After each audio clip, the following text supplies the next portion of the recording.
Muy, pero muy buenas noches, sean ustedes bienvenidos a La Clave. Hoy tenemos un programa realmente muy especial con un eje que lo marca la urgencia informativa y la densidad informativa de lo que ha pasado en México con epicentro en Jalisco, pero que se ha extendido a una cantidad, a más de 10, 12 estados de ese país.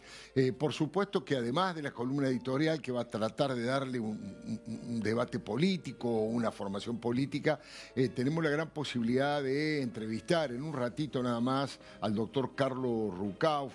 Se ha convertido en un verdadero especialista en el mundo internacional, además de todo lo que conoce de la política argentina. Vamos a hablar de México. También tenemos a nuestro colega, a Salvador Maceda, desde ese país, desde México, donde nos va a contar los últimos detalles de lo que está pasando a esta hora en México. Y por supuesto después vamos a tener la posibilidad de conversar con un experto, tal vez el máximo experto en la Argentina en ciudades, es el titular de la maestría de la UBA de ciudades, Fabio Ketlas. Nos vamos a hablar de lo que son los asentamientos en América Latina. Pero déjeme que le cuente dónde estoy parado desde el punto de vista editorial. Mire, en los últimos meses se hizo mucho más en la lucha contra el narcoterrorismo que durante años. Bajo el liderazgo de Donald Trump se pasó brutalmente de las palabras a los hechos.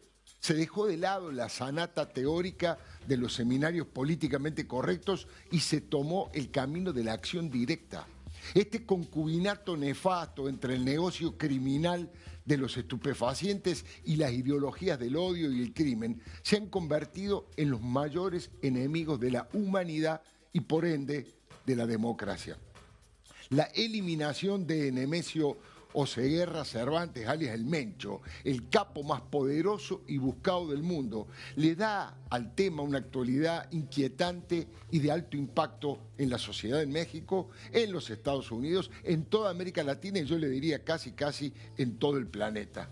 Porque el cártel Jalisco Nueva Generación, con la jefatura del Mencho, demostró la inmensa capacidad de daño económico y social que lograron y la potencia militar que desplegaron como respuesta a su muerte por parte de la Guardia Nacional de México con la inestimable ayuda de los Estados Unidos. Hay que explicar que la ejecución del Mencho no es un suceso aislado. Es la última perla de un collar de hechos que se fueron encadenando con la dirección estratégica de Trump y por supuesto de Marco Rubio. Las iniciativas de los Estados Unidos fueron anticipadas por los voceros de su gobierno. Haber extirpado de Venezuela a Nicolás Maduro y a su esposa fue el otro gran mensaje. El líder del Cártel de los Soles y la dictadura anarcochavista hoy está preso en una cárcel norteamericana en Brooklyn, en Nueva York, y su país ingresó en una transición hacia la democracia que más temprano que tarde llegará, aunque hoy nos parece demasiado lenta. Sobre todo lenta para los patriotas venezolanos que combatieron en las calles y en las urnas a la tiranía que inició Hugo Chávez y para millones de exiliados que no pueden regresar a sus casas a ver a sus familias en Venezuela. Mire, pero lo concreto es que Maduro está preso y el Mencho está muerto. Hubo otras medidas que no se pueden ignorar. El bombardeo por orden de Trump de lanchas y de barcos. Hoy mismo hubo bombardeo de lanchas que transportaban cocaína y otras sustancias prohibidas. Murieron muchos, y hoy también muchos de los tripulantes de esas embarcaciones del delito perdieron millones de dólares con sus barcos y con su mercadería en el fondo del mar. Ahora, nadie se había atrevido tanto y ya casi nadie se queja ni reclama pidiendo que se cumplan formalidades frente a la gravedad del caos que generan estos cárteles allí donde se instalan. Mire, desde ayer Jalisco sufrió atentados de todo tipo, incendios, bloqueos de ruta, fusilamientos de ciudadanos inocentes que se extendió a más de una docena de estados mexicanos. Una venganza, una catarata de bronca por la pérdida de su líder, pero también una exhibición del nivel de colonización territorial que hicieron. Poco a poco se han ido adueñando de gran parte de México. Es una proporción que no se conocía a fondo hasta este momento. No importa quién gane las elecciones, hay muchísimas ciudades que son gobernadas directamente por los narcoterroristas. Son dueños y señores, hacen lo que quieren, tienen comprada la mayoría de las policías locales a la justicia y se mueven, o mejor dicho, se movían con una impunidad que estremece. Está claro que hay que detener lo antes posible a los que se apropian de los países. A Maduro no lo sacaba nadie del poder. La casta del generalato corrupto venezolano lo defendía y los cubanos cómplices lo defendían y lo cuidaban. El Mencho seguía moviendo los hilos de los delitos más graves desde la clandestinidad. Se escondía disfrazado de campesino, cambiaba su custodia semanalmente y estaba siempre armado hasta los dientes, además de ser dueño de un salvajismo y de una crueldad que le permitió matar a todos sus competidores hasta llegar a la cima del cártel. En esta rigurosa planificación de Marco Rubio hay que destacar las advertencias de Trump a la presidenta Claudia Sheinbaum, que es de izquierda, pero que no come vidrio, ¿no? El 2 de enero de este año, el 2 de enero, hace 50 días, Trump declaró algo habrá que hacer y le ofreció a la presidenta mexicana ayuda para combatir a los narcos que dijo están gobernando el país. 50 días después, más o menos, el ejército local, con la colaboración informativa y operativa, en muchos casos, de los norteamericanos, lograron una victoria demoledora. No es definitiva, por supuesto. Falta mucho porque todos los cárteles han crecido una barbaridad. Infiltraron todos los estamentos del Estado nacional, provincial y municipal, pero es un primer paso. Es una advertencia al resto de las organizaciones. Pudimos con el Mencho y ahora vamos con ustedes. Ese sería el mensaje. Cuba, que vivía comiendo de las migajas del chavismo, de algo de petróleo y de las limosnas que le daba Rusia, ya quedó al borde del abismo y anuncia que están negociando una rendición pacífica y una transición ordenada. Patria y vida en lugar de patria o muerte. Con todo esto, hoy se puede decir que Estados Unidos y la región hoy están un poco más seguras, con menos injerencia del narcoterrorismo y con más esperanza en liquidar totalmente y para siempre este flagelo. El resto de los países deberían estar muy atentos porque hace bastante tiempo que estos energúmenos fueron extendiendo sus garras hacia el sur del continente. Cada vez más seguido en Bolivia, en Paraguay, en Brasil, en Colombia, entre otros países, existen ramificaciones de los distintos cárteles. En Argentina todos conocemos, por supuesto, y los rosarinos especialmente, padecieron y todavía padecen esta metodología narco que solo produce caos, miseria y muerte. En estas horas se publicó nuevamente el vínculo del Mencho con la Argentina. ¿Se acuerda?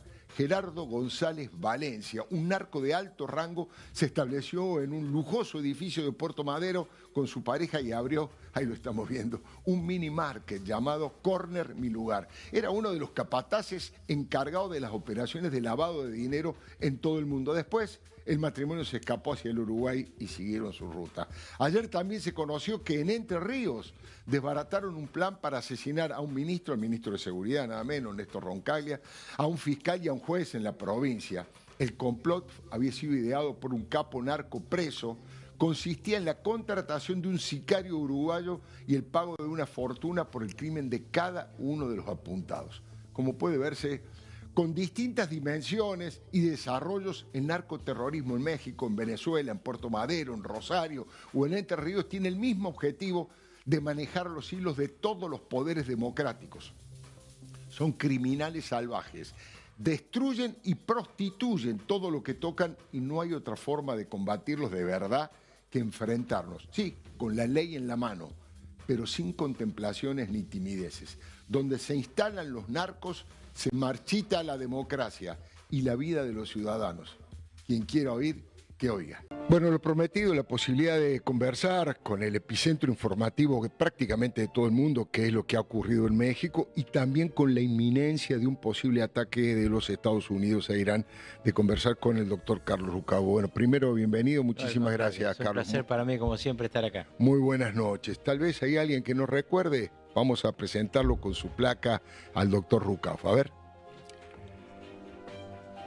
Carlos Rucabo nació el 10 de julio de 1944, abogado y político argentino. Entre el 89 y el 91 fue embajador de Argentina en Italia. Hay otra plaquita más, sigue.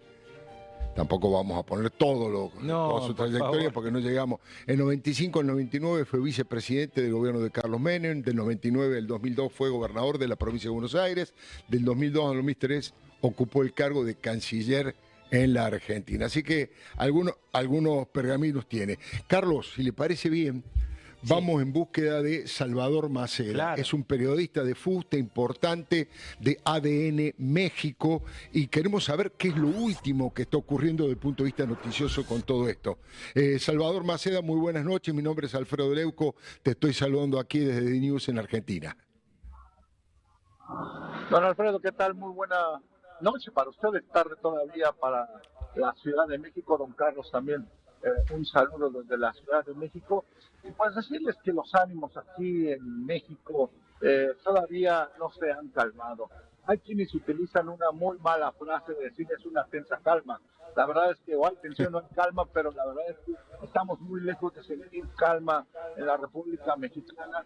¿Por qué? Porque los brotes de violencia que se dieron tras el abatimiento de Nemesio Ceguera Cervantes, el Mencho, líder máximo del Cártel Jalisco Nueva Generación, sin duda alguna nos dejó un mal sabor de boca porque esto no ha terminado, don Alfredo, porque al final del camino la caída de un líder no representa el desmantelamiento de toda una organización criminal que tenía una hegemonía no solamente en la República Mexicana, es cierto, tenía 28 de las 32 entidades federativas, pero tenía sociedades sí en Centroamérica, tenía sociedades sí en Sudamérica, tenía socios en Europa, tenía socios en Asia, y uno de sus principales clientes para la compra del fentanilo y la cocaína era Estados Unidos. Estamos hablando de una organización de grandes magnitudes y no se desmantela con la caída de un solo líder. Sabemos que detrás de la caída de un líder del narcotráfico, en donde fuera, en cualquier parte del mundo, siempre hay por lo menos 5 formados tratando de escalar a esas posiciones. Para esta organización criminal no es cosa menor, la guerra por el poder podría tornarse muy cruenta y podría tornarse muy violenta por todas las cabezas que pudieran ahí querer arribar a la silla principal del Cártel Jalisco Nueva Generación. Y también recordar que el Mencho intentaba hacer una alianza con los chapitos, con los hijos de Guzmán Loera, y esta parte también es algo que a las autoridades debe preocuparles. ¿Será el No. cártel de Sinaloa, la facción de los chapitos, que traten de aprovechar las rutas que ahora podrían quedar desprotegidas por esta lucha intestina? Ese es el panorama que hoy tenemos en México, don Alfredo. Salvador, es muy riguroso, muy completo lo que usted nos cuenta. Le hago un par de preguntas si usted es tan amable. Primero, ¿ya se sabe cuánta es la cantidad de muertos, tanto de la Guardia Republicana como de los integrantes del cártel? ¿Cuántos son los muertos y cuántos son los detenidos que han ocurrido y están todavía detenidos? Esa es un poco la primera pregunta. Preliminarmente tenemos, de acuerdo con la conferencia mañanera del día de hoy, que hay 25 bajas de elementos de la Guardia Nacional en esta intervención, porque dentro de la estrategia que se implementó para llegar al punto donde estaba Nemesio Ceguera, tuvieron que pasar por lo menos 3 cinturones de seguridad. Y entonces Claro. cuando los sicarios se dieron cuenta del arribo de las fuerzas federales, arremetieron contra ellos y la agresión tuvo que ser repelida. Son 25.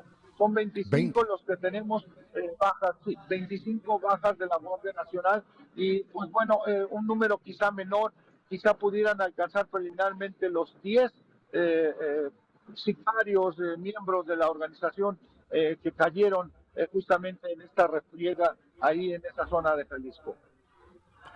Realmente interesante. Le hago la última pregunta y le agradezco la gentileza para DNews aquí en la Argentina y para toda América Latina, Salvador. ¿Cuánto se calcula, usted que es un experto y un conocedor de este tema, solamente el cártel de Jalisco, cuánto dinero movía anualmente, cuántos dólares movía anualmente aproximadamente? Híjole, es difícil de calcular, ni siquiera los cálculos, las estadísticas del gobierno de los Estados Unidos podría estar calculando. Se hablaban de cifras de 5,000 millones de dólares anuales, otras duplicaban, triplicaban esta cantidad, pero la realidad de las cosas es que las ganancias que genera esta organización son incalculables, porque además no solamente estamos hablando de una organización dedicada al tráfico de drogas, también tienen estos intercambios de armamento con Asia, tienen algunos intercambios de mercancía también con Europa, principalmente con células en España, con células en Italia, con células inclusive con algunas asociaciones en Rusia. Entonces es incalculable verdaderamente las ganancias que pudiera estar generando este cártel, que tenía grandes dimensiones, porque, le repito, es la organización que llegó a sentar su hegemonía no solamente en México, sino en otras partes del mundo, por encima del cártel de Sinaloa, que durante la década pasada Joaquín Guzmán lo era, el Chapo Guzmán tenía este poderío, fue siendo derribado, sus células fueron debilitándose con la caída tanto de él como del Mayo Zambada, y fue el Mencho el que se ha quedado con el poder de todos estos territorios. Repito, son 28 estados de los 32 que tiene la República Mexicana, y además contar todas las asociaciones que tienen en Estados Unidos para la compra de fentanilo y cocaína. Salvador Maceda, compañero allí en la ADN México Televisión, yo le agradezco infinitamente este aporte informativo. Un abrazo muy grande. Bueno, nos quedamos con... Gracias. Nos quedamos con Carlos Rucal. Carlos, hay mil datos informativos para agregar. A mí me impactó muchísimo, primero, que le adjudican al Mencho un salvajismo y una crueldad similar a los integrantes de ISIS. Y que una vez que lo declara organización terrorista, narcoterrorista, lo comparan con Hamas y con Hezbollah, o sea, es el crimen organizado en su máxima expresión, ¿no? Bueno, todo el crimen organizado, el narcoterrorismo, tienen puntos de contacto. Y en general los une el salvajismo, porque es el salvajismo el que permite configurar una cúpula. Claro. Por eso uno de los temas centrales acá es quién va a ser el sucesor del Mencho, porque, como bien decía el colega Salvador. Mexicano, no es que vos acabás con el líder y se acabó Jalisco Nueva Generación, ¿no? Vale. A mí la información que yo tengo de Estados Unidos es que ellos mueven, Jalisco Nueva Generación, más de 11.000 millones de dólares año. 11.000 millones de dólares. Y que gracias a que esta operación no se hizo con fuerzas locales, no se enteraron hasta último momento, vos fijate que mueren muchos más miembros de las fuerzas de seguridad, claro, de las fuerzas militares, que de los defensores. ¿Por qué? Bueno, porque tienen un armamento de última generación. Pero como no se enteraron a último momento, hasta último momento, no les dieron sus jefes el uso de los misiles tierra-tierra. Claro. Ellos tienen misiles tierra-tierra y misiles tierra-aire, con lo cual, en una cosa que esté anticipada, te bajan un helicóptero, claro, te bajan un avión o te rompen un blindado. Bueno, pese a eso hay más bajas del lado del Estado que del lado de los narcoterroristas. Segundo tema, lo que pidió Trump y lo que pidió Rubio era lo quiero vivo y preso. Claro, claro, era obvio, ¿no? Para interrogarlo, las vinculaciones con el Estado, con la política. Bueno, ¿cómo fue que murió? ¿Cuándo murió? ¿Realmente estaba malherido? Claro. La versión que yo tengo es que no estaba malherido, claro, y que murió en el camino a Ciudad de México. Sí. Alguien no quería que hablara. Claro. Pero además, lo que había pedido Marco Rubio eran 3 más. Vos dijiste muy bien hoy en tu editorial la importancia que tiene Marco Rubio para nuestro continente, claro, en la lucha contra el crimen organizado. Bueno, él pidió 3 más. Lo pidió a quien sería el sucesor, el hijastro, al que le llaman el Pelón o 03. Este personaje es quien maneja las fuerzas de choque. Por eso Estados Unidos es al otro al que le había puesto una recompensa. Claro. 15 millones de dólares valía el Mencho, 5 millones de dólares el Pelón. El Pelón. Ese lo quería también Estados Unidos. ¿Por qué?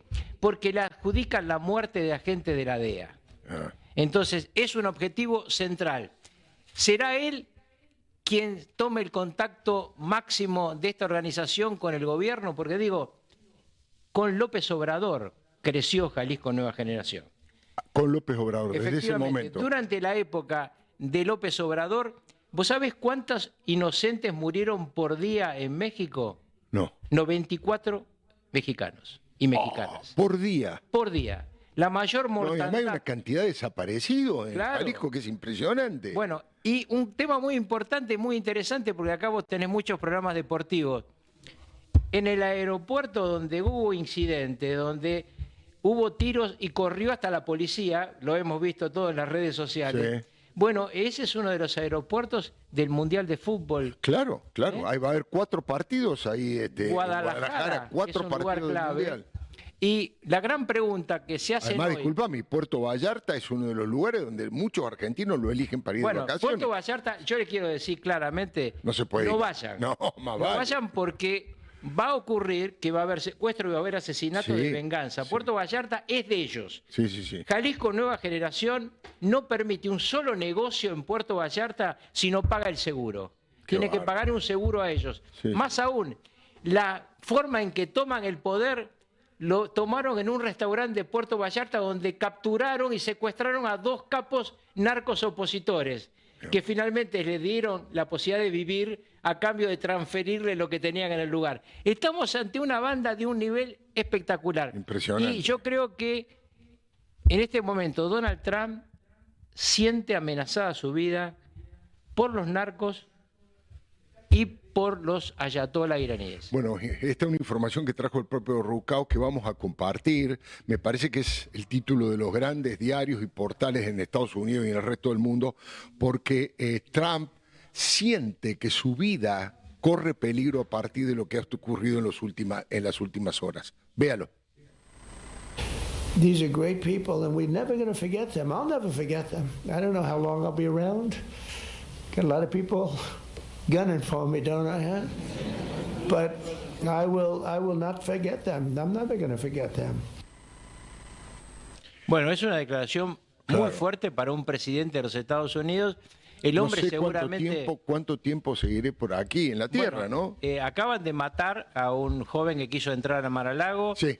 Durante la campaña electoral, esto no es muy público, pero a mí me lo han comentado hace mucho tiempo, hubo un intento iraní de matar con sicarios a Donald Trump, porque ya lo veían como un problema grave que no tenían con los demócratas. Claro. Y estamos ante el tipo que está acabando con los grupos narcos más importantes de nuestro continente y del mundo. Si estamos pensando en la plata que mueven esa gente, claro, poder realmente pagar un sicario para acabar con Donald Trump es una posibilidad, y la acaba de decir nada menos que desde la Casa Blanca el presidente de los Estados Unidos. Es un tema que, como vos decís, va a estar en la portada de todos los diarios norteamericanos mañana. Que el presidente diga no sé cuánto tiempo voy a estar, no los voy a olvidar nunca.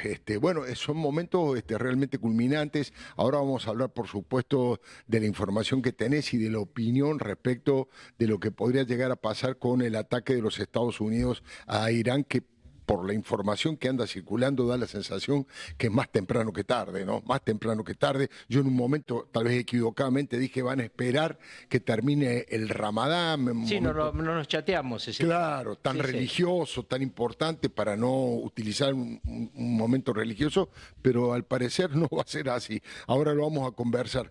Pero para ir cerrando el tema de México, ¿vos crees que la presidenta de México va a tener que seguir rindiendo examen, digamos, avanzando fuertemente, por ejemplo, tratando de encontrar, encarcelar, o si se puede eliminar a más integrantes de la cúpula, a otros cárteles importantes? Yo hablaba hace un rato de 12 a 14 estados, digamos, federales, tomados por el narcotráfico. Acá Salvador Maceda, que conoce de narcoterrorismo, dice 28 de los 32 estados federales domina o por lo menos tiene ocupado el narcotráfico. Es cierto lo que la información tuya y la de él son similares. Lo que pasa es que una cosa es tener el control, que es lo que vos dijiste, y otra cosa es tener presencia, que es lo que él dice, porque tiene mucha competencia. Mira, sobre Sheinbaum yo tengo profundas dudas. Creo que el presidente de los Estados Unidos también. Sí. Hace un mes y pico, Sheinbaum dijo, nunca voy a ir a una guerra contra el narco. Claro, pero hay algo más interesante. Se ve que cambió de idea. Bueno, ¿por qué cambia de idea? Porque le dicen, nos vamos del Tratado de América del Norte. Si ustedes siguen así, nos vamos, y si se va a Estados Unidos el tratado con México, México quiebra. No, y además vive de Estados Unidos. Después de la demostración que han hecho al extirpar de Venezuela a Maduro, estaba clarito, y el propio Marco Rubio se lo dijo cara a cara. Se lo dijo cara a cara a Llegón. Pero bueno, su padre político, López Obrador, dijo en un momento, refiriéndose a cuando había liberado al Chapito, que lo decidió liberar él, sí. Yo prefiero los abrazos y no los balazos con esta gente. Claro. Terrible, ¿no? Bueno, de aquellos abrazos, estas realidades de hoy. Yo creo que ella va a intentar buscar la forma de dilatar los acontecimientos. Todo lo que yo veo es una estructura delictiva de tanto Venezuela como de Cuba, como de México, tratando de esperar qué pasa el 3 de noviembre. El 3 de noviembre se elige en los Estados Unidos toda la sala de representantes y un tercio de los senadores. Generalmente los presidentes de Estados Unidos pierden las elecciones de medio término. Aún Bill Clinton, que le decían el Elvis Presley de la política. Sí. Pero ¿sabés cuándo no se pierden elecciones de medio término? No. Cuando estás en guerra. Cuando estás los norteamericanos siguen a su comandante en jefe. O sea que vos querés que por eso tal vez se adelante la fecha del ataque, entre otras cosas. No, yo creo que la fecha del ataque se adelanta porque Trump ya sabe que lo que está en riesgo es la existencia misma del Estado de Israel.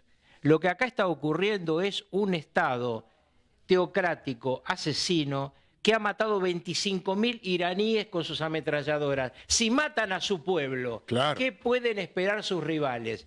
Sí. Y además, una información que ya es bastante conocida, pero que a lo mejor no todos la conocen, Rusia le ha dado muchos misiles a Irán. Seguro. El crecimiento de la estructura misilística de Irán es lo que hace que el vicepresidente de los Estados Unidos diga, Vance, no solamente queremos que no avancen en el programa nuclear, claro, también queremos una contención en el programa misilístico. Claro. Entonces, ante esa posibilidad de que Israel sea destruido, Estados Unidos va a actuar.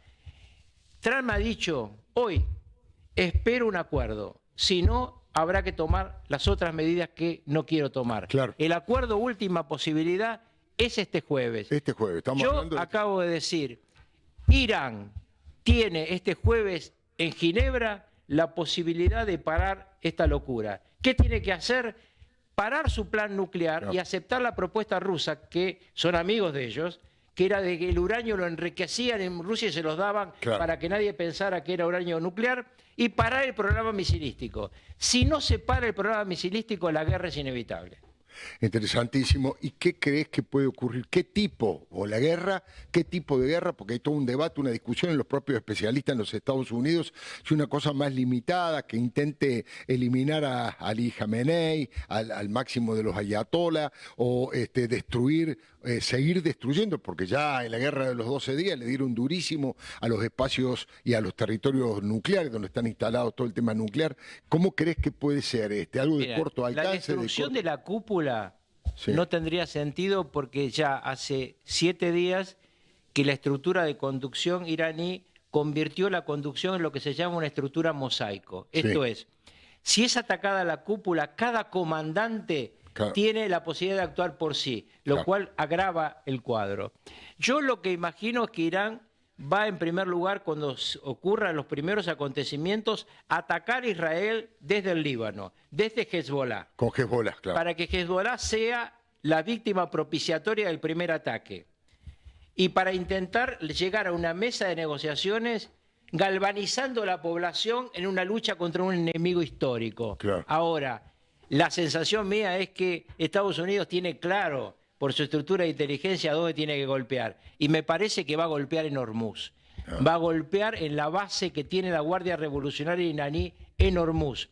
¿Por qué? Porque por Hormuz pasa el 21% del petróleo crudo del mundo y el 22% del gas licuado. O controlás Hormuz o hay una crisis económica mundial. Sin lugar a duda.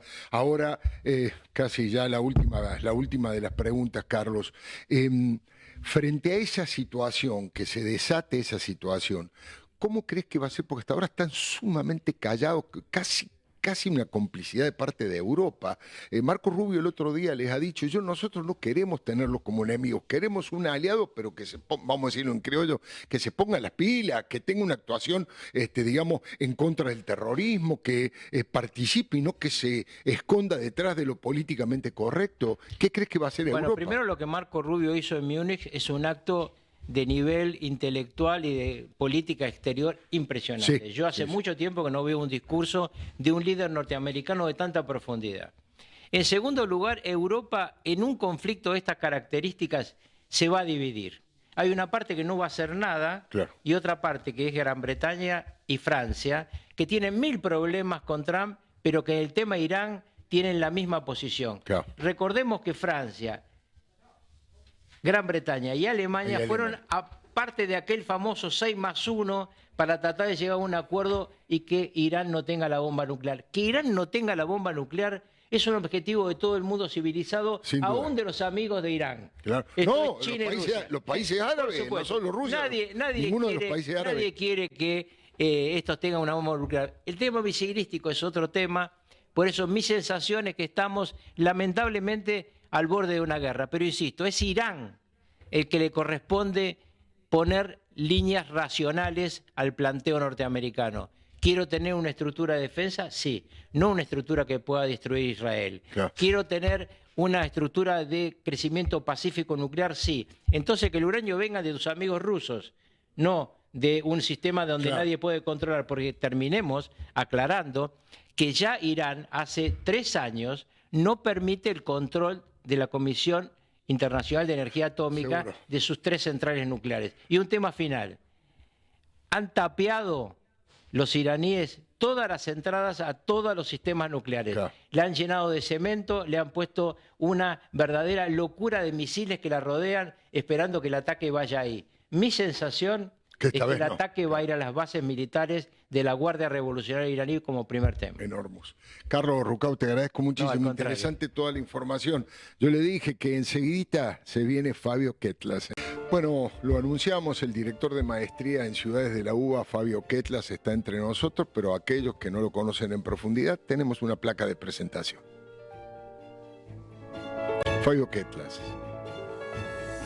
Nació el 6 de mayo del 65, político y abogado argentino, egresado de la UBA, exdiputado de la Nación Argentina por la provincia de Buenos Aires. Es un pequeño resumen, Fabio, de toda su trayectoria.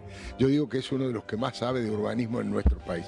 Bueno, primero, bienvenido, y segundo, me estabas comentando a propósito de lo que conversamos con Rucau sobre lo que ha pasado en Jalisco en particular y en México en general, que tenías datos sobre la peligrosidad de las ciudades. Bueno, históricamente las ciudades mexicanas son consideradas muy peligrosas, pero en las últimas mediciones, 17 de las 20 ciudades más peligrosas del mundo, medidas por homicidios, son mexicanas.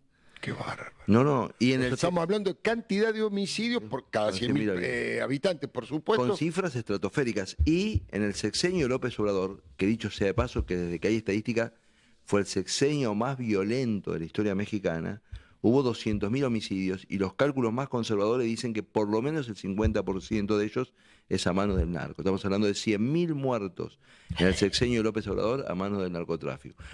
Comparar con cualquier tragedia latinoamericana, ¿no? De la época de la represión institucional, etc. 100.000 muertos en un sexenio.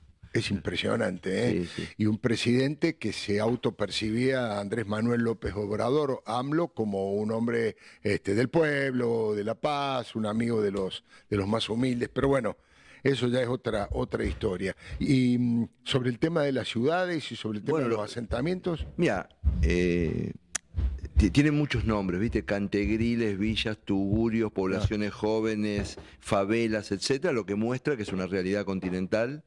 La primera expresión de esto fue a finales del siglo XIX, en el 1890 y pico, en la toma de un morro en Río de Janeiro por parte de personas desmovilizadas del ejército, que estaban sin vivienda, etcétera, tomaron un morro, y empezó a caracterizarse un fenómeno que es típicamente latinoamericano, que es el fenómeno de la ciudad informal, que es una ocupación irregular de suelo con servicios nulos, deficientes, irregulares o inseguros, ¿no? Claro.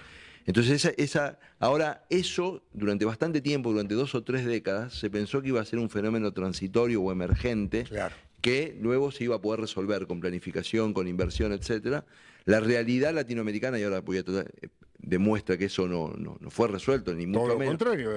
Voy a poner el caso argentino. Sí. En la Argentina el 50% de los barrios, por lo que denominamos por ley barrios populares, se produjeron del 2000 para acá. O sea, produjimos la misma cantidad de informalidad urbana en todo el siglo XIX que en estos 24 años del siglo XX. Tenemos 5 millones de compatriotas. Y en América Latina, los cálculos que son aproximados, escucha el número, Alfredo.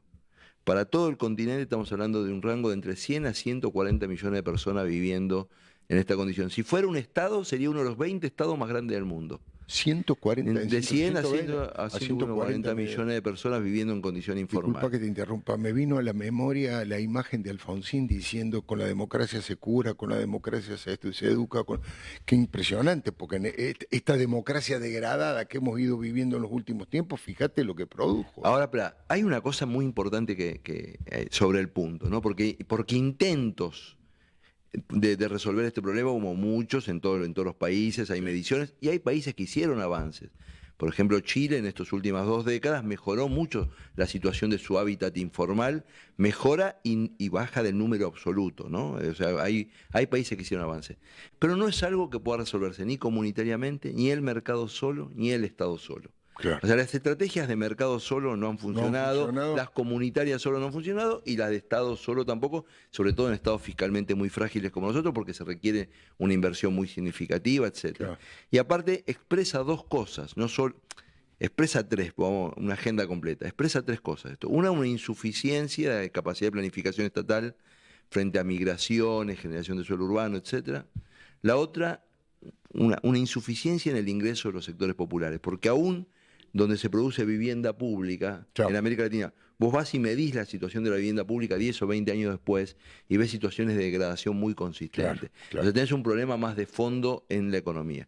Y el otro tema es este tema de la no resolución rápida, o sea, de esto que no es emergente, sino que es permanente, se emparenta con el tema que estábamos hablando anteriormente, que es el tema del control territorial.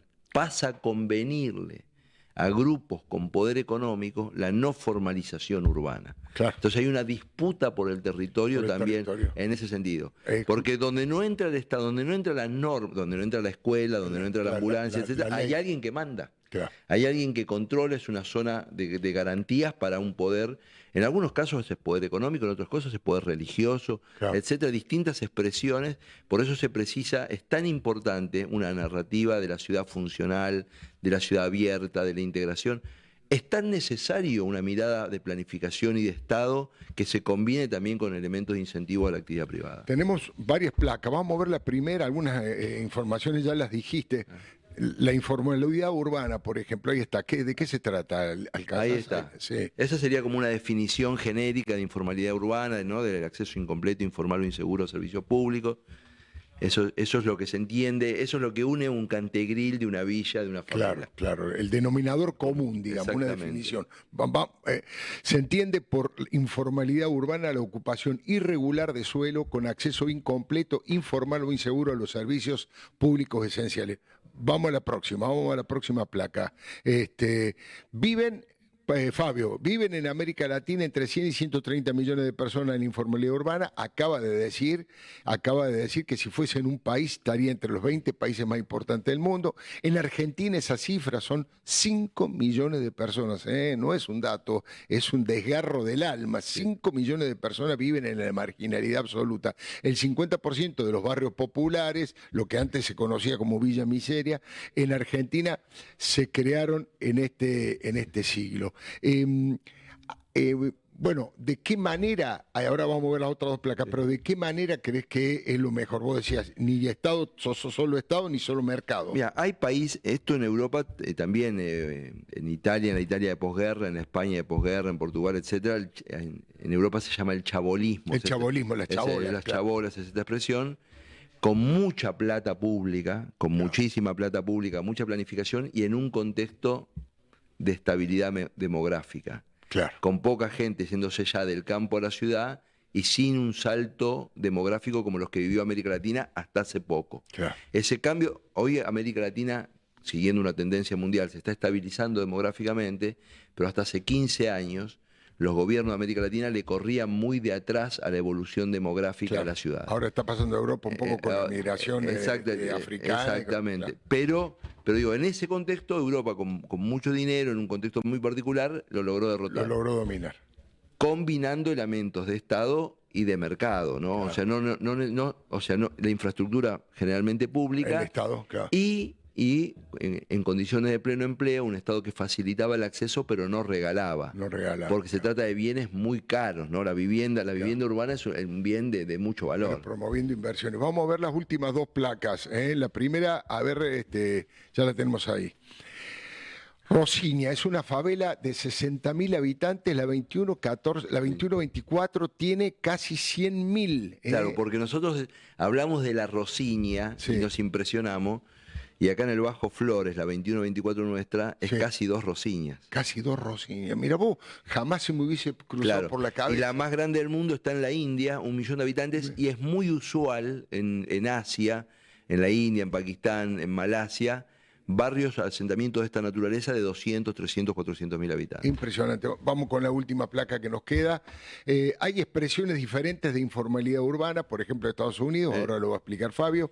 La Unión Europea en diciembre del 2025, es decir, hace muy poquitos meses, nombró el primer comisario comunitario de la vivienda, y los países exitosos son Singapur y Chile. Bueno, contanos un poquito. No, bueno, Estados Unidos ha tenido siempre una política muy alta protección a la propiedad, una persecución, o sea, cada vez que hay una ocupación irregular, el ciudadano americano promedio le atribuye mucha legitimidad al Estado para terminar con esas circunstancias. Claro.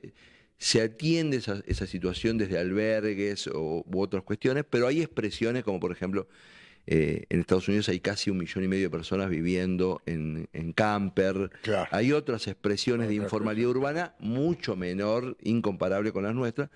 Los casos de Singapur y Chile los digo porque son 2 países que con inversión pública y con estabilidad macroeconómica, porque cuando uno ve los saltos en la informalidad urbana están asociados, la crisis del 30 fue un gran salto, en la Argentina la crisis del 2001 fue un gran salto en la informalidad urbana, o sea, sin estabilidad macroeconómica es muy difícil hacer políticas de inclusión socioterritorial, ¿no? Es para seguramente otra charla, para otro día, el lunes, Fabio, pero yo recuerdo una experiencia que se veía como exitosa, que incorporaron una especie de contención cultural de referencia como fue Medellín. ¿Eso cómo lo juzgás? Yo hace mucho que no tengo información sobre eso. Medellín fue súper exitoso. Fue súper exitoso. Súper exitoso, con mucha ayuda de parte de la Unión Europea, inversión de muy alta calidad en barrios muy humildes, acceso de los servicios públicos, vocación punitiva del Estado de combatir el narco donde había que combatirlo. Claro. O sea, iba combinado la parte, digamos, de protección, la parte del Estado más sensible y amigable, con el Estado presente también en términos punitivos, ¿no? Claro. Y si uno mira en la comparativa, digamos, de Medellín, en un momento determinado, en una década, bajan a 1/3 los homicidios. Seguía siendo alto en términos relativos comparado con Argentina, pero 1/3 menos en solo una década. Y la funcionalidad urbana mejorando muchísimamente. Fabio Kettel, es un verdadero gusto y un placer, un lujo que nos damos aquí en DNews y en La Clave. Hablando de La Clave, lo espero el próximo lunes a las 9 de la noche, aquí en la primera señal de noticias de América Latina para Latinoamérica. Gracias.